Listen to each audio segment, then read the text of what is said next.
ബിസ്മില്ലാഹ് അൽഹംദുലില്ലാഹ് അസ്സലാത്തു വസ്സലാമു അലാ റസൂലില്ലാഹി സ്വല്ലല്ലാഹു അലൈഹി വസല്ലം റബ്ബിശ്റഹ് ലി സ്വദ്രി വയസ്സിർ ലി അംരി വഹ്ലുൽ ഉഖ്ദതം മിൻ ലിസാനി യഫ്ഖഹു ഖൗലി. അസ്സലാമു അലൈക്കും വറഹ്മത്തുള്ളാഹി വബറകാതുഹു. ഇൻഷാ അല്ലാഹ് ഇന്ന് പരിശുദ്ധ ഖുർആനിലെ 38-ാമത്തെ പേജാണ് നമ്മൾ അർത്ഥവും ആശയവും മനസ്സിലാക്കാൻ ഉദ്ദേശിക്കുന്നത്.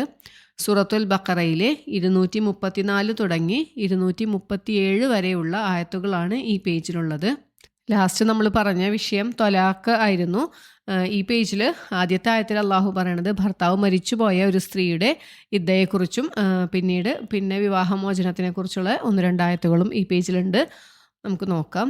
أعوذ بالله من الشيطان الرجيم بسم الله الرحمن الرحيم والذين يتوفون منكم ويذرون أزواجا يتربصن بأنفسهن 4 أشهر وعشرا.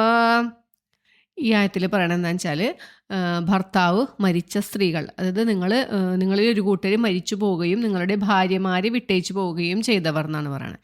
ഇത് ഭർത്താവ് മരിച്ച സ്ത്രീകൾ 4 മാസവും 10 ദിവസവും ഇരിക്കണം എന്നാണ് ഈ ഒരു പോർഷനിൽ പറയണത്. വല്ലദീന വെച്ചാൽ യാതൊരു കൂട്ടർ യുത്തവഫൗന, വഫ അല്ലെങ്കിൽ തവഫ എന്നൊക്കെ വെച്ചിട്ടുണ്ടെങ്കിൽ പൂർണ്ണമായി ഏറ്റെടുക്കുക എന്നാണ് അർത്ഥം. നമ്മൾ വഫാത്ത് എന്ന് പറയില്ലേ, മരണപ്പെട്ടവരെ അങ്ങനെ പറയും അല്ലേ. അപ്പോൾ തവഫ എന്ന് വെച്ചിട്ടുണ്ടെങ്കിൽ നിറവേറ്റുക, പൂർത്തിയാക്കുക, മുഴുവനായി എടുക്കുക എന്നൊക്കെ അർത്ഥമുണ്ട്. അപ്പോൾ ആ അർത്ഥത്തിലാണ് നമ്മൾ റൂഹിനെ പൂർണ്ണമായി ഏറ്റെടുക്കും അല്ലാഹു. അപ്പോഴാണ് മരിക്കണേ അല്ലേ. അതുകൊണ്ടാണ് മരണത്തിനെ നമ്മൾ വഫാത്ത് എന്ന് പറയണത്. പൂർണ്ണമായി ഏറ്റെടുത്ത്, അല്ലാഹു പൂർണ്ണമായി ഏറ്റെടുത്ത ആൾ. അങ്ങനെ വല്ലദീന യുത്തവഫൗന, നിങ്ങളിൽ നിന്നും മരണപ്പെട്ടു പോയവർ അല്ലെങ്കിൽ മുഴുവനായി പിടിച്ചെടുത്തവർ, മിങ്കും നിങ്ങളിൽ നിന്നും, വയതറൂന, വതറാന്ന് വെച്ചാൽ വിട്ടേച്ചു പോവുക എന്നാണ്. അപ്പോൾ വയതറൂന അവർ വിട്ടേച്ചു പോവുകയും ചെയ്തു, അസ്വാജൻ അവരുടെ ഇണയെ അല്ലെങ്കിൽ ഭാര്യയെ, തറബസാന്ന് വെച്ചിട്ടുണ്ടെങ്കിൽ കാത്തിരിക്കുക എന്നാണ്. അപ്പോൾ അവർ കാത്തിരിക്കണം, ബി അംഫുസിഹിന്ന അവരുടെ ദേഹങ്ങളുമായി, 4 അഷ്ഹുർ 4 മാസവും, വ അഷ്റ വാന്ന് വെച്ചാൽ അവിടെ ആൻഡ് എന്നുള്ള അർത്ഥമാണ്, അഷ്റ 10. അപ്പം 4 മാസവും 10 ദിവസവും അവർ സ്വന്തം ദേഹങ്ങളുമായി കാത്തിരിക്കണം. ഫൈദ ബലഗ എന്ന് വെച്ചാൽ എത്തി. നമ്മൾ ഒരുപാട് പ്രാവശ്യം ഈ വാക്ക് വന്നല്ലേ. അവരെത്തിയാൽ അല്ലെങ്കിൽ പൂർത്തിയാക്കിയാൽ, അജലഹുന്ന എന്ന് വെച്ചാൽ അവരുടെ അവധി, അതായത് അവരുടെ കാലഘട്ടം അവർ പൂർത്തിയാക്കിയാൽ, ഫലാ ജുനാഹ അലൈക്കും എന്നാൽ അവരുടെ മേൽ തെറ്റില്ല, ഫീമാ ഫഅൽന ഫീ അംഫുസിഹിന്ന അവരുടെ സ്വന്തം കാര്യങ്ങളിൽ അവർ പ്രവർത്തിക്കുന്നതിന്, ബിൽ മഅറൂഫ് മര്യാദ പ്രകാരം.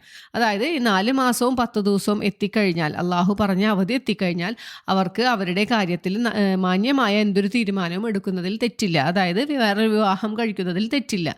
4 മാസവും 10 ദിവസവും മാത്രമാണ് അള്ളാഹു സമയം പറഞ്ഞിട്ടുള്ളൂ. അറബികളിൽ മുമ്പ് ജാഹിലിയ കാലത്ത് ഭർത്താവ് മരിച്ച സ്ത്രീകൾ 1 വർഷം വരെയായിരുന്നു അവർ ദുഃഖാചരണം നടത്തിയിരുന്നത്. ആ സമയത്ത് എങ്ങനെയാണെന്ന് വെച്ചാൽ അവരെ വീട്ടിൽ താമസിപ്പിക്കൂല, പുറത്ത് വേറൊരു കുടിലിൽ നല്ല വസ്ത്രം കൊടുക്കൂല, നല്ല ഭക്ഷണം കൊടുക്കൂല, അങ്ങനെ ഒരു വളരെ മോശമായ അവസ്ഥയിലായിരുന്നു അന്ന് അവർ ഭർത്താവ് മരിച്ച സ്ത്രീകളെ കണ്ടിരുന്നത്. അപ്പോൾ ഖുർആൻ അവതരിച്ചതോടുകൂടി ആ ഒരു കാഴ്ചപ്പാടിനെ അള്ളാഹു മാറ്റാണ്. മുമ്പ് ഉണ്ടായിരുന്നതിൽ നിന്ന് 1/3 ഭാഗമാക്കി അള്ളാഹു കുറച്ച് കൊടുക്കുകയാണ് ചെയ്തത്. 4 മാസവും 10 ദിവസവും ഇവർ ദുഃഖാചരണം അനുഷ്ഠിക്കേണ്ടതുള്ളൂ എന്ന് പഠിപ്പിച്ചു തരികയാണ്. അത് കഴിഞ്ഞ് കഴിഞ്ഞാൽ ഇവർക്ക് വേറെ വിവാഹം കഴിക്കണേൽ തെറ്റില്ല, അല്ലെങ്കിൽ സമൂഹത്തിൻ്റെ ഒരു ബാധ്യതയാണ് കഴിപ്പിക്കണം എന്നുള്ളത്. നമ്മുടെ നാട്ടിലാണെങ്കിലും പറയലേ, ഭർത്താവ് മരിച്ചത് 1 കൊല്ലമായില്ല, അതിനു മുമ്പ് കല്യാണം കഴിച്ചു എന്നൊക്കെ പറയും. കൂടുതലും സ്ത്രീകളുടെ ഭാഗത്തു നിന്നാണല്ലേ അങ്ങനത്തെ സംസാരമൊക്കെ ഉണ്ടാവുക. അപ്പം നമ്മൾ മനസ്സിലാക്കേണ്ട ഒരു കാര്യം, അള്ളാഹു അനുവദിച്ച കാര്യമാണ്. 4 മാസവും 10 ദിവസവും കഴിഞ്ഞാൽ അവർക്ക് വേറെ ഒരു വിവാഹം കഴിക്കാം, അതിൽ യാതൊരു തെറ്റുമില്ല. അള്ളാഹു അനുവദിച്ച കാര്യത്തിൽ പിന്നെ നമ്മൾ കുറവ് കണ്ടെത്തേണ്ട കാര്യമില്ല അല്ലേ. പിന്നെ എന്തുകൊണ്ടാണ് ഈ 4 മാസവും 10 ദിവസം ആചരിക്കേണ്ടത്? ഇപ്പോൾ ഒരാൾ പറയാണ് ദുഃഖാചരണമല്ലേ 1 മാസം പോരെ എന്ന് ചോദിച്ചാൽ അതിന് മറുപടി പറയാനുള്ള എന്താണ്, അള്ളാഹു തീരുമാനിച്ചൊരു കാര്യമാണ് അല്ലേ. നമ്മളിപ്പോൾ നമസ്കാരക്രമം സുബഹിക്ക് 2 റക്അത്ത്, ളുഹറിന് 4 എന്നൊക്കെ ആരാ തീരുമാനിച്ച? അള്ളാഹു അല്ലേ. നമുക്കതനുസരിച്ച് മാറ്റാൻ പറ്റില്ലല്ലോ. അതുപോലെ തന്നെയാണ് ഇത് അള്ളാഹു നമുക്ക് നൽകിയ ഒരു നിയമമാണ്. ഭർത്താവ് മരിച്ച സ്ത്രീ 4 ദിവസവും 10 ദിവസവും കാത്തിരിക്കണം എന്ന്. മുമ്പത്തെ കാലത്ത് എങ്ങനെയായിരുന്നു? ഭർത്താവ് മരിച്ച ആ ചിതയിലോട്ട് ഭാര്യ ചാടണം എന്നുള്ള അല്ലേ, സതി എന്നുള്ള സമ്പ്രദായമൊക്കെ ഉണ്ടായിരുന്ന നാട്ടിലായിരുന്നു നമ്മൾ. നമ്മുടെ നാട്ടിൽ ഇതൊക്കെ നടന്നിരുന്നതാണ്. പക്ഷേ ഇസ്ലാം എത്രയോ നല്ല രീതിയിലാണ് സ്ത്രീകളോട് പെരുമാറണമെന്നുള്ളതിൻ്റെ ഒരു ഉദാഹരണം കൂടിയാണിത്. പിന്നെ ആകെ വേറെ ആര് മരണപ്പെട്ടാലും ഭർത്താവല്ലാണ്ട് വേറെ ആര് മരണപ്പെട്ടാലും ദുഃഖാചരണം 3 ദിവസം മാത്രമേ ഉള്ളൂ. ആകെ ഭർത്താവ് മരിച്ചാൽ മാത്രമാണ് 4 മാസവും 10 ദിവസവും അള്ളാഹു പറഞ്ഞിട്ടുള്ളത്. പിന്നെ ഈ കാലഘട്ടത്തിൽ സ്ത്രീകൾ വേറെ വിവാഹം ആലോചന നടത്താനോ അല്ലെങ്കിൽ വിവാഹം കഴിക്കാനോ പാടില്ല. പിന്നെ അവർ സൗന്ദര്യ അലങ്കാര വസ്തുക്കൾ ഉപയോഗിക്കുന്നത്, അതായത് ആഭരണങ്ങളോ അതുപോലെയുള്ള സാധനങ്ങളൊക്കെ ഉപയോഗിക്കുന്നത് അള്ളാഹു വിലക്കിയിട്ടുണ്ട്. പിന്നെ എത്ര വയസ്സായ സ്ത്രീയാണെങ്കിലും ഏത് പ്രായത്തിലുള്ള സ്ത്രീയാണെങ്കിലും ആചരിക്കണം എന്നുള്ളത് നിർബന്ധമാണ്. ഇപ്പം 25 വയസ്സായിക്കോട്ടെ, 40 വയസ്സായിക്കോട്ടെ, ഇനി 70 വയസ്സായിക്കോട്ടെ ആണെങ്കിലും ഭർത്താവ് മരിച്ചൊരു സ്ത്രീ 4 മാസവും 10 ദിവസവും കാത്തിരിക്കണം. ഇനിയിപ്പോൾ നമ്മൾ പറയുകയാണ് ഇപ്പോൾ ഇവർ വേറെ വിവാഹം കഴിക്കാനുള്ള പ്രായമൊക്കെ കഴിഞ്ഞു, വേറെ വിവാഹം കഴിക്കാൻ ഉദ്ദേശിക്കണില്ല, ഗർഭിണിയാവണ സമയമല്ല, അപ്പം പിന്നെ ഇരിക്കണമെന്ന് ചോദിക്കാൻ പാടില്ല. ഏത് പ്രായത്തിലുള്ള ആളാണെങ്കിലും സ്ത്രീയാണെങ്കിലും ഭർത്താവ് മരിച്ചിട്ടുണ്ടെങ്കിൽ 4 മാസവും 10 ദിവസവും നമ്മൾ ഇരിക്കണം. പിന്നെ ഈ 4 മാസവും 10 ദിവസവും കഴിഞ്ഞാൽ സമൂഹത്തിൻ്റെ അല്ലെങ്കിൽ ബന്ധുക്കളുടെ ബാധ്യതയാണ് ഈ സ്ത്രീയെ മറ്റൊരു വിവാഹം കഴിക്കണം എന്നുള്ളത്. അല്ലെങ്കിൽ ഈ സ്ത്രീക്ക് വന്ന് പറയാം, എനിക്ക് ഇന്ന ആളെ വിവാഹം കഴിക്കാൻ താല്പര്യമുണ്ട് എന്ന് പറയണേലും തെറ്റില്ല. ഇനിയിപ്പോൾ മിക്കവാറും പാരൻസ് ചിലപ്പോൾ ഉണ്ടാവില്ല അല്ലേ, മാതാപിതാക്കൾ ഉണ്ടാവില്ല. ഇപ്പോൾ ബ്രദേഴ്സാണ് കൂടെ ഉള്ളതെങ്കിൽ ഇപ്പോൾ അവർക്ക് തോന്നുന്നുണ്ടാവും, ഇപ്പോൾ ഒരെണ്ണം തന്നെ കല്യാണം കഴിപ്പിച്ചു, ഇനി കഴിപ്പിക്കാനായിട്ട് പൈസ ചിലവല്ലേ, അല്ലെങ്കിൽ അങ്ങനെ ഇനിയിപ്പോൾ കഴിക്കണ്ട എന്ന് പറയാനൊരു ആൾക്കും അധികാരമില്ല. ഇനി അല്ലെങ്കിൽ ഈ മരിച്ച ഭർത്താവിൻ്റെ സ്വത്ത് അധികം കിട്ടിയെന്നൊക്കെ 8-1 ഭാഗമാണ് ഭർത്താവിൻ്റെ സ്വത്ത് ഭാര്യയ്ക്ക് കിട്ടുക, മക്കളുണ്ടെങ്കിൽ. മക്കളില്ലെങ്കിൽ 4-1 ഭാഗം കിട്ടും. അപ്പോൾ അത് കുറേ പൈസ ഉണ്ടെങ്കിൽ ഇനിയിപ്പോൾ വേറെ കല്യാണം കഴിച്ച് കഴിഞ്ഞാൽ അത് വേറൊരാൾക്ക് പോകുമെന്ന് വിചാരിച്ചിട്ടോ ഈ സ്ത്രീയെ വേറെ വിവാഹം കഴിക്കുന്നതിൽ നിന്ന് മുടക്കാൻ പാടില്ല. സമൂഹത്തിൻ്റെ അല്ലെങ്കിൽ ബന്ധുക്കളുടെ ബാധ്യതയാണ് ഇവരെ വേറെ ഒരു വിവാഹം കഴിപ്പിക്കണം എന്നുള്ളത്. അത്രയൊക്കെയാണ് ഈ ആയത്തിൽ നിന്ന് നമ്മൾ മനസ്സിലാക്കുന്നത്. അടുത്ത ആയത്തിൽ പറയണത് എന്താണെന്ന് വെച്ചാൽ, ഈ ഭർത്താവ് മരിച്ച സ്ത്രീയോട്, ഇരിക്കുന്ന സ്ത്രീയോട് നിങ്ങൾക്ക് വേണമെങ്കിൽ വിവാഹത്തിൻ്റെ വല്ല സൂചനയൊക്കെ കൊടുക്കണമെങ്കിൽ തെറ്റില്ലാന്ന്. ഒരാൾക്കിപ്പോൾ ഒരു സ്ത്രീയോടിനോട് ഇഷ്ടം ഉണ്ടായിരുന്നുണ്ടാവും ആദ്യം, പക്ഷേ വിവാഹം വന്ന് കഴിക്കാൻ പറ്റിയില്ല, വേറൊരു ഭർത്താവ് കല്യാണം കഴിച്ചു, എന്തോ കാരണവശാൽ ആ ഭർത്താവ് മരണപ്പെട്ടു. അപ്പോൾ ഇയാൾക്ക് വീണ്ടും ഒരു മോഹം തോന്നുകയാണ് ഈ സ്ത്രീയെ വിവാഹം കഴിക്കാമെന്ന്. അപ്പോൾ ഇയാൾക്കാണെങ്കിൽ പറയണം എന്നുണ്ട്, പക്ഷേ 4 മാസവും 10 ദിവസവും വെയിറ്റ് ചെയ്യണം.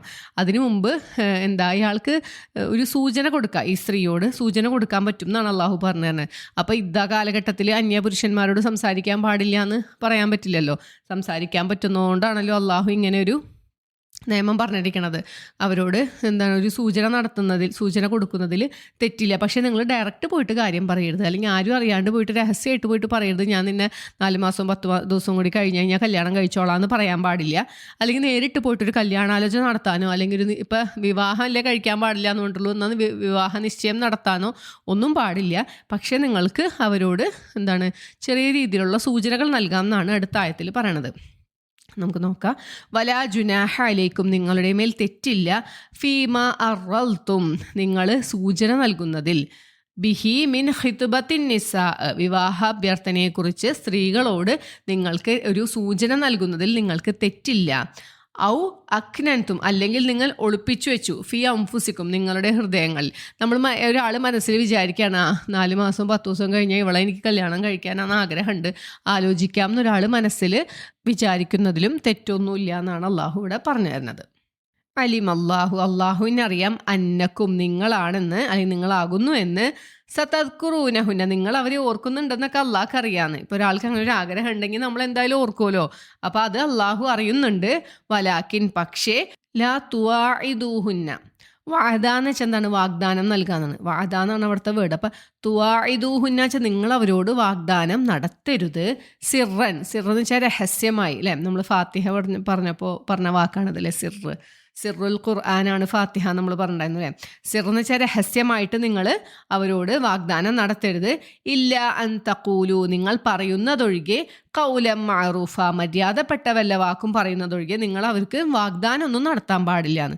അതായത് ഇപ്പോൾ ഒരാൾക്ക് ചെന്നിട്ട് വേണമെങ്കിൽ പറയാം, വിഷമിക്കണ്ട, ഞങ്ങളൊക്കെ ഇവിടെ ഉണ്ടല്ലോ, ഇപ്പോൾ കഴിഞ്ഞ് കഴിഞ്ഞിട്ടുണ്ടെങ്കിൽ നമുക്ക് എന്തെങ്കിലുമൊക്കെ ചെയ്യാം, അങ്ങനെ ഒരു സൂചന നൽകാം, നല്ല മര്യാദപൂർവ്വമുള്ള സൂചനകളൊക്കെ നൽകാം. അല്ലാണ്ട് പോയിട്ട് വിഷമിക്കണ്ട കേട്ടോ, ഞാൻ 4 മാസം 10 ദിവസം കഴിഞ്ഞാൽ കല്യാണം കഴിച്ചോളാം എന്ന് പോയിട്ട് പറയാൻ പാടില്ല എന്ന്. ഇനി വലാ തഅസിമു, അസമ എന്ന് വെച്ചാൽ എന്താണ്, തീർച്ചയാക്കുക എന്നാണ്, ഉറപ്പിക്കുക, കല്യാണ നിശ്ചയം പോലുള്ള കാര്യങ്ങൾ. ഉഖ്ദത്തൻ നിക്കാഹ്, വിവാഹ ബന്ധത്തെ ഉറപ്പിക്കൽ, അതായത് വിവാഹ നിശ്ചയം ഒന്നും നടത്താൻ പാടില്ല. ഹത്താ യബ്ലുഗൽ കിതാബു അജല, കിതാബ് എന്ന് വെച്ചാൽ ഇവിടെ അർത്ഥം നിയമം എന്നാണ്. അള്ളാഹു നിയമമാക്കിയ അവധി എത്തുന്നത് വരെ നിങ്ങൾ വിവാഹ നിശ്ചയം ഒന്നും നടത്താൻ പാടില്ല. വഅലമു, നിങ്ങൾ അറിയുക, അന്നല്ലാഹ യഅലമു, നിശ്ചയമായും അള്ളാഹു അറിയുന്നതാണെന്ന്, മാഫി അൻഫുസിക്കും, നിങ്ങളുടെ മനസ്സിലുള്ളതിനെ, ഫഹ്ദറു, അതിനാൽ നിങ്ങൾ അവനെ സൂക്ഷിച്ചുകൊള്ളുക അല്ലെങ്കിൽ ശ്രദ്ധിച്ചുകൊള്ളുക. വഅലമു അന്നല്ലാഹ ഗഫൂറുൻ ഹലീം, നിങ്ങൾ അറിയുക അള്ളാഹു ഏറെ പൊറുക്കുന്നവനും സഹനശീലനുമാണെന്ന് നിങ്ങൾ അറിയുകയും ചെയ്യുക. അപ്പം ഇത്രയും കാര്യങ്ങളാണ് പറയണത്. ഇതായിരിക്കുന്ന ഒരു സ്ത്രീയോട് ഒരാൾക്ക് വിവാഹത്തിനെ കുറിച്ച് ചെറിയ സൂചനകളൊക്കെ നൽകുന്നതിൽ തെറ്റില്ല. പക്ഷേ നിങ്ങൾ പോയിട്ട് വാക്ക് കൊടുക്കാനോ, ആരും അറിയാണ്ട് രഹസ്യമായിട്ടൊരു വാഗ്ദാനം കൊടുക്കാനോ അല്ലെങ്കിൽ ഒരു വിവാഹ നിശ്ചയം നടത്താനോ ഒന്നും പാടില്ല. നിങ്ങളുടെ മനസ്സിലുള്ളതൊക്കെ അള്ളാഹു അറിയുന്നുണ്ട്. നിങ്ങൾ മനസ്സിലിപ്പോൾ അങ്ങനെ ആ വിവാഹം കഴിക്കാമെന്ന് വിചാരിക്കണതിൽ തെറ്റൊന്നുമില്ല എന്നാണ് അള്ളാഹു ഇവിടെ പറഞ്ഞു തരുന്നത്. അപ്പോൾ ഇതിൽ നിന്ന് മനസ്സിലാക്കുന്ന ഒരു കാര്യം എന്താണ്, അന്യ പുരുഷനോട് സംസാരിക്കുന്നതിനൊന്നും ഇരിക്കണ സ്ത്രീക്ക് കുഴപ്പമില്ല. പക്ഷെ അത് മാന്യമായ രീതിയിലായിരിക്കണം, വളരെ മിതമായിട്ടായിരിക്കണം എന്നൊക്കെയാണ് നമ്മൾ മനസ്സിലാക്കേണ്ടത്. പിന്നെ ഇരിക്കുന്ന ഒരു സ്ത്രീ, ജോലിക്ക് ഉള്ള ഒരു സ്ത്രീയാണെന്ന് വിചാരിക്കുക. ഭർത്താവ് മരിച്ചു എന്ന് പറഞ്ഞിട്ട് 4 മാസം 10 ദിവസം ജോലിക്ക് പോകാണ്ടിരുന്നാൽ ചിലപ്പോൾ ആ സ്ത്രീയുടെ ജോലി തന്നെ നഷ്ടപ്പെടുമല്ലേ. അവർക്കിനി മുന്നോട്ട് പോകാനുള്ള വരുമാന മാർഗം നിലച്ചു പോകും. അപ്പോൾ അതുകൊണ്ട് അള്ളാഹു പറഞ്ഞെന്താ, അവർക്ക് ജോലിക്ക് പോകണതിനൊന്നും തെറ്റില്ല. നമ്മൾ വെറുതെ ആളുകൾ ഓരോ നിയമങ്ങളൊക്കെ ഉണ്ടാക്കി പറയാണ്, അവരെന്താ അടച്ചുപൂട്ടി ആരെയും കാണാണ്ടിരിക്കണം, അങ്ങനെയൊന്നല്ല അള്ളാഹു പറഞ്ഞില്ല. ദുഃഖാചരണമാണ് ഈ 4 മാസവും 10 ദിവസവും. പിന്നെ എന്താണ്, ഭാര്യ ഗർഭിണിയാണോ എന്നറിയണം അല്ലേ. അധികം പ്രായമില്ലാത്ത കുട്ടികളൊക്കെ ആണെങ്കിൽ ഗർഭിണിയാണോ എന്നറിയണം. അങ്ങനെ പല ഉദ്ദേശങ്ങളുണ്ട്. അള്ളാഹു അവർക്കൊരു സമാധാനമാണ് നൽകണത്. അപ്പോൾ ഇപ്പോൾ ജോലിക്ക് പോകുന്ന ആൾക്ക് പകൽ പുറത്തേക്ക് പോകാം എന്നാണ്. സ്ത്രീകൾക്ക് ഇപ്പോൾ ഭർത്താവ് മരിച്ച സ്ത്രീ ആണെങ്കിലും അല്ലെങ്കിൽ വിവാഹമോചനം നടത്തിയ സ്ത്രീ ആണെങ്കിലും അവരുടെ കാലഘട്ടത്തിൽ അവർക്ക് പകൽ സമയത്ത് പുറത്തു പോകുന്നതിൽ, അത്യാവശ്യ കാര്യങ്ങൾക്ക് പുറത്തു പോകുന്നതിൽ തെറ്റില്ല. പക്ഷെ നമ്മൾ അതിലൊരു മാന്യത പാലിക്കണം എന്നുള്ള കാര്യമാണ് ഓർമ്മിപ്പിക്കുന്നത്. പിന്നെ ഈ ഭർത്താവ് മരിച്ച സ്ത്രീ ഏതൊരു വീട്ടിലാണ് താമസിക്കേണ്ടത് എന്ന കാര്യത്തിൽ പല വ്യത്യസ്ത അഭിപ്രായങ്ങളാണുള്ളത്. ഉമർ അലി അള്ളാഹുൻഹു, ഉസ്മാൻ അലി അള്ളാഹുൻഹു, അബ്ദുല്ലാഹിബിൻ ഉമർ അലി അള്ളാഹുൻഹു ഒക്കെ പറഞ്ഞിട്ടുള്ളത് ഇവർ ഭർത്താവിൻ്റെ വീട്ടിൽ തന്നെ ഇരിക്കണം എന്നുള്ളൊരു അഭിപ്രായമാണ് പറഞ്ഞിട്ടുള്ളത്. പക്ഷേ ആയിഷ അലി അള്ളാഹു അൻഹ, ഇബ്നു അബ്ബാസ്, അബ്ദുല്ലാഹിബിൻ അബ്ബാസ് അലി അള്ളാഹു അൻഹു, അലി അലി അള്ളാഹുൻഹു എന്നിവരൊക്കെ പറഞ്ഞ എന്താണ്, സ്ത്രീകൾക്ക് താമസിക്കാൻ എവിടെയാണോ അവർക്ക് സൗകര്യം എന്നുള്ളത് അവർക്ക് തീരുമാനിക്കാം എന്നാണ്. അപ്പോൾ കൂടുതലും ആപ്റ്റായിട്ട് മിക്ക പണ്ഡിതന്മാരും പറയണത് അതാണ്. കാരണം ആ സമയത്ത് സ്ത്രീകൾക്ക് വേണ്ട എന്താ, അവർക്കൊരു സമാധാനവും ആശ്വാസമാണ് ഉണ്ടാവേണ്ടത്. അപ്പോൾ അതുകൊണ്ട് ഭർത്താവിൻ്റെ വീട്ടിൽ തന്നെ ഇരിക്കണം എന്നില്ല. ഭാര്യയ്ക്ക് തോന്നുകയാണെങ്കിൽ ഭാര്യയുടെ വീട്ടിൽ പോകണം എന്ന് തോന്നിയാൽ ഭാര്യയുടെ വീട്ടിൽ നിൽക്കാം, എവിടെ ഇതായിരുന്നാലും കുഴപ്പമില്ല എന്നാണ് ഈ ആയിഷ റളിയല്ലാഹു അൻഹ ഒക്കെ പറഞ്ഞിട്ടുള്ളത്. ഇനി അടുത്ത 2 വീണ്ടും വിവാഹമോചനത്തിനെ കുറിച്ചിട്ട് തന്നെയാണ് പറയണത്. അടുത്ത ആയത്തിൽ പറയണത്, നിങ്ങൾ ഭാര്യനെ വിവാഹം കഴിഞ്ഞു പക്ഷേ മഹർ നിശ്ചയിച്ചിട്ടുമില്ല, ഭാര്യയുമായി നിങ്ങൾ സ്പർശനം നടത്തിയിട്ടുമില്ല. അങ്ങനത്തെ ഒരു സിറ്റുവേഷനിൽ നിങ്ങളൊരു ഭാര്യനെ വിവാഹമോചനം ചെയ്യേണ്ട അവസ്ഥ വന്നാൽ നിങ്ങൾക്ക് വിവാഹമോചനം ചെയ്യണതിൽ തെറ്റൊന്നുമില്ല. പക്ഷേ എന്താണ്, ആ സ്ത്രീക്ക് ഒരു മുത്തത്ത് നൽകണം, അതായത് ഒരു വിഭവം, ഒരു സമ്മാനം നൽകണം എന്നാണ് അള്ളാഹു പറഞ്ഞിരുന്നത്. ആ വിഭവം എങ്ങനെയായിരിക്കണം, ഓരോരുത്തരുടെ കഴിവനുസരിച്ചിട്ട് ഉള്ള മുത്തത്താണ് നൽകേണ്ടത്. അത് ഏറ്റവും മര്യാദ രീതിയിലായിരിക്കണം, നന്മ ചെയ്യുന്നവരുടെ കടമയാണത് എന്നാണ് അള്ളാഹു പറഞ്ഞത്. ആയത്ത് നോക്കാം. ലാ ജുനാഹ അലൈക്കും, നിങ്ങളുടെ മേൽ തെറ്റില്ല. ജുനാഹ എന്ന് വെച്ചാൽ എന്താ, തെറ്റ് അല്ലേ, കുറേ പ്രാവശ്യം വന്ന വേർഡാണത്. ലാ ജുനാഹ അലൈക്കും, നിങ്ങളുടെ മേൽ തെറ്റില്ല. ഇൻ ത്വല്ലഖ്തുമുൻ നിസാ, നിങ്ങൾ വിവാഹമോചനം നടത്തിയെങ്കിൽ. മാലം തവസ്സുഹുന്ന, മസ്സ എന്ന് വെച്ചിട്ടുണ്ടെങ്കിൽ ബാധിച്ചു, സ്പർശിച്ചു എന്നൊക്കെയാണ് അർത്ഥം. അപ്പം അവരെ നിങ്ങൾ സ്പർശിക്കുന്നതിന് മുമ്പായിട്ട് നിങ്ങൾ വിവാഹമോചനം നടത്തേണ്ടി വന്നാൽ അതിൽ നിങ്ങൾക്ക് തെറ്റില്ല. ഔ അല്ലെങ്കിൽ തഫ്രീലു ലഹുന്ന ഫരീല, അവർക്കുള്ള വിവാഹമൂല്യം നിശ്ചയിക്കുന്നതിന് മുമ്പ് നിങ്ങൾ വിവാഹമോചനം നടത്തിയാൽ തെറ്റില്ല. അതായത് മഹർ, അപ്പം ഇതിൽ നിന്ന് മനസ്സിലാവുന്ന ഒരു കാര്യം, നമ്മൾ വിവാഹം കഴിക്കണ സമയത്ത് തന്നെ മഹർ എത്രയാണ് കൊടുക്കേണ്ടതെന്ന് നിശ്ചയിക്കണമെന്ന് നിർബന്ധമില്ല.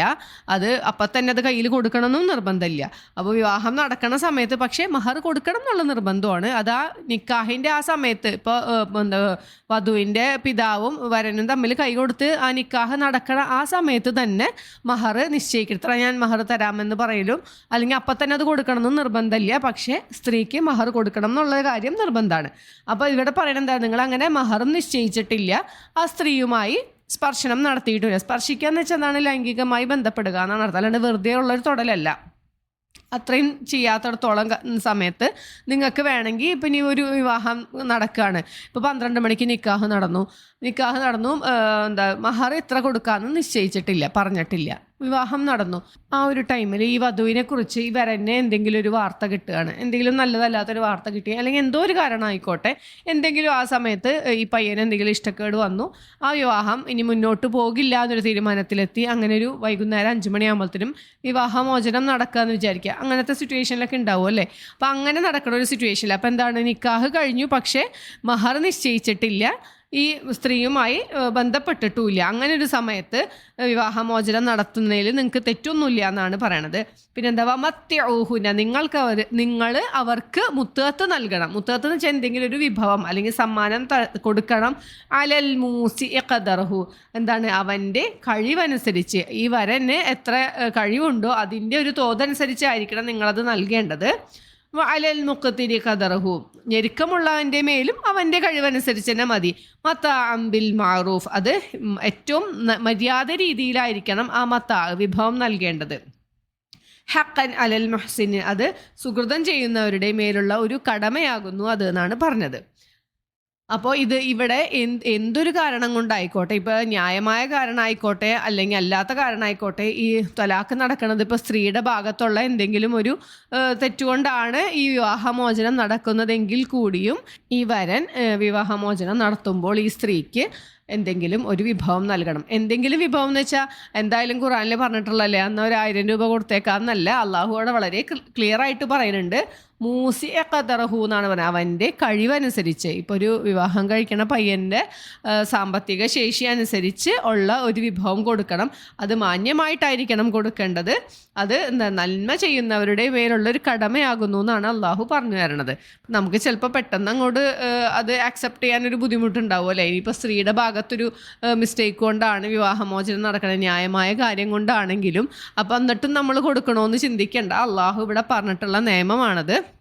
ഏതൊരു സുഹൃതം ചെയ്യുന്നവരുടെ അല്ലെങ്കിൽ നന്മ ചെയ്യുന്നവരുടെ മേലുള്ള കടമയാണെന്നാണ് അള്ളാഹു പറഞ്ഞു തന്നിട്ടുള്ളത്. ഇനി സൂറത്തു അഹ്സാബിൽ ഇതുപോലെ വിവാഹമോചനം നടക്കുന്നവരുടെ കാര്യം പറയുന്നുണ്ട്. അത് സ്പർശനം നടത്തിയിട്ടില്ലാത്തവർ, വിവാഹം കഴിഞ്ഞു പക്ഷേ ഇവർ തമ്മിൽ സ്പർശനം നടന്നിട്ടില്ലെങ്കിൽ, അതിന് മുമ്പാണ് വിവാഹമോചനം നടക്കുന്നതെങ്കിൽ ഈ സ്ത്രീ ഇരിക്കേണ്ട ആവശ്യമില്ല എന്ന്, അത് ഇതിനോടുകൂടി ചേർത്ത് പറയണതാണ്. ഈ സൂറത്തു അഹ്സാബിലാണ് അതിനെക്കുറിച്ച് പറഞ്ഞിട്ടുള്ളത്. ഇത്രയൊക്കെയാണ് ഈ ഒരു ആയത്തിൽ നമ്മൾ മനസ്സിലാക്കാനുള്ളൂ.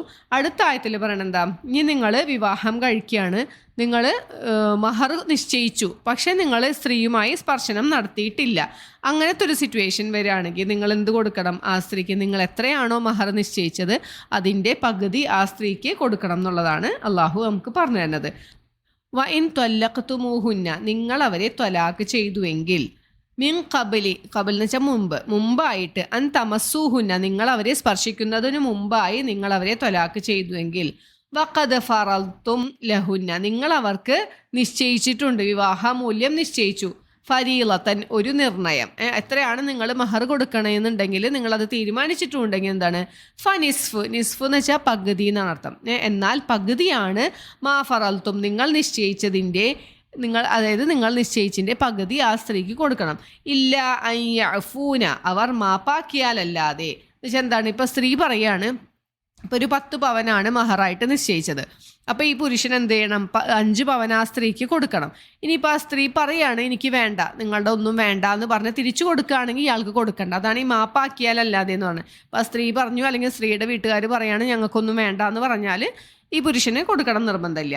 ഔ യഅഫു അല്ലദി ബിയദിഹി ഉഖ്ദത്തുൻ നിക്കാഹ്, അല്ലെങ്കിൽ വിവാഹബന്ധം ആരുടെ കയ്യിലാണോ ഉള്ളത് അവൻ മാപ്പാക്കിയാന്ന് വെച്ചാൽ എന്താണ്? ഈ പുരുഷൻ പറയാണ് എന്താണ്? എന്തായാലും ഞാൻ മഹറൊക്കെ നിശ്ചയിച്ചു, മഹർ ഞാൻ തന്നു കഴിഞ്ഞു 10 പവൻ, എനിക്കിനി അത് തിരിച്ചു വേണ്ട. കാരണം 5 പവനാണ് സ്ത്രീക്ക് അർഹതപ്പെട്ടതുള്ളൂ, ബാക്കി 5 പവൻ പുരുഷൻ എടുക്കാം. അപ്പോൾ കൊടുത്തു കഴിഞ്ഞപ്പോൾ ഈ പുരുഷൻ പറയാണ് അല്ല എനിക്ക് വേണ്ട, 10 പവൻ നിങ്ങൾ എടുത്തോ എന്ന് പറഞ്ഞാൽ അങ്ങനെയാണെങ്കിലും തെറ്റില്ല. ഇനി അല്ല സ്ത്രീ പറയാണ് ഇല്ല നിങ്ങളുടെ പൈസ ഒന്നും എനിക്ക് വേണ്ട, നിങ്ങൾ മുഴുവൻ അങ്ങോട്ട് എടുത്തോ എന്ന് പറഞ്ഞാൽ അതിലും തെറ്റില്ല. അപ്പോൾ അതുകൊണ്ട് ഉദ്ദേശിക്കുന്നത് എന്താണ്? ഒരു പ്രശ്നങ്ങളില്ലാത്ത രീതിയിൽ നല്ല രീതിയിൽ അതിനെ ഒഴിവാക്കാം എന്നാണ് അള്ളാഹു പറഞ്ഞു തന്നത്. വഅൻ തഅഫു അഖ്റബു ലിത്തഖ്വ, ആരാണോ മാപ്പ് ചെയ്തത് അതാണ് കൂടുതൽ സൂക്ഷ്മതയുള്ളതെന്ന്. അപ്പോൾ അതിൽ മാന്യമായ രീതിയിൽ ആരാണോ പെരുമാറുന്നത്, ഇപ്പോൾ സ്ത്രീയുടെ ഭാഗത്തു നിന്നാണെങ്കിലും പുരുഷൻ്റെ ഭാഗത്തു നിന്നാണെങ്കിലും അതിൽ മാന്യമായ രീതി എന്ന് പറഞ്ഞിട്ടുണ്ടെങ്കിൽ അള്ളാഹുവിനെ സൂക്ഷിക്കലാണ്, മാപ്പ് വിട്ടുകൊടുക്കലാണ് അതിൽ സൂക്ഷ്മത എന്ന് പറയണത്. വലാ തൻസവുൽ ഫദ്ല ബൈനക്കും, നിങ്ങൾ ഒരിക്കലും പരസ്പരം എന്താണ് ശ്രേഷ്ഠത, ഫളൽ എന്ന് വെച്ചാൽ എന്താണ്, ഔദാര്യം കാണിക്കാനായിട്ട് മറന്നു കളയരുതെന്ന്. കാരണം അള്ളാഹു നമുക്ക് ഒരുപാട് ഔദാര്യങ്ങൾ ചെയ്യണമാണല്ലേ. അപ്പം അള്ളാഹു പറയണം നിങ്ങൾക്കിടയിൽ ഔദാര്യം കാണിക്കാൻ നിങ്ങൾ മറന്നു പോകരുത്. ഇന്നല്ലാഹ ബിമാ തഅമലൂന ബസീർ, നിശ്ചയമായും അള്ളാഹു നിങ്ങൾ പ്രവർത്തിക്കുന്നതിനെ കണ്ടുകൊണ്ടിരിക്കുന്നു. അള്ളാഹു ചില കാര്യങ്ങളൊക്കെ നമുക്ക് തീരുമാനിക്കാൻ വിട്ടുതരാണല്ലേ. എന്നിട്ട് അള്ളാഹു അവിടെ എന്നിട്ട് അതിൻ്റെ ശേഷം പറയണ എല്ലാ ആയത്തിലും ഇങ്ങനെയാണ്, ഇത് നിങ്ങൾ ചെയ്യണമൊക്കെ ഞാൻ കണ്ടുകൊണ്ടിരിക്കുന്നു, നിങ്ങൾ ചെയ്യണമൊക്കെ ഞാൻ അറിയുന്നുണ്ട് എന്ന് പറഞ്ഞിട്ട് നമ്മൾ ഓർമ്മിപ്പിക്കുകയാണ്. അപ്പോൾ അള്ളാഹു നമുക്ക് അവിടെ ചാൻസ് തരാണ്, നിങ്ങൾ എങ്ങനെയാണ് അതിൽ ഏറ്റവും നന്നായി പ്രവർത്തിക്കുന്നത് നോക്കാനായിട്ട്. അപ്പോൾ ഇതാണ് പറയണത്, നിങ്ങൾ വിവാഹം കഴിച്ചു, മഹറൊക്കെ നിശ്ചയിച്ചു, പക്ഷേ അതിനു മുമ്പായിട്ട് സ്പർശിച്ചിട്ടില്ല, അതിനു മുമ്പായിട്ട് ത്വലാഖ് നടക്കുകയാണ് എന്തെങ്കിലും കാരണവശാൽ, അങ്ങനെയെങ്കിൽ നിങ്ങൾ നിശ്ചയിച്ച മഹറിൻ്റെ പകുതി ആ സ്ത്രീക്ക് കൊടുക്കണം എന്നാണ് ഈ ആയത്തിൽ നിന്ന് മനസ്സിലാവുന്നത്.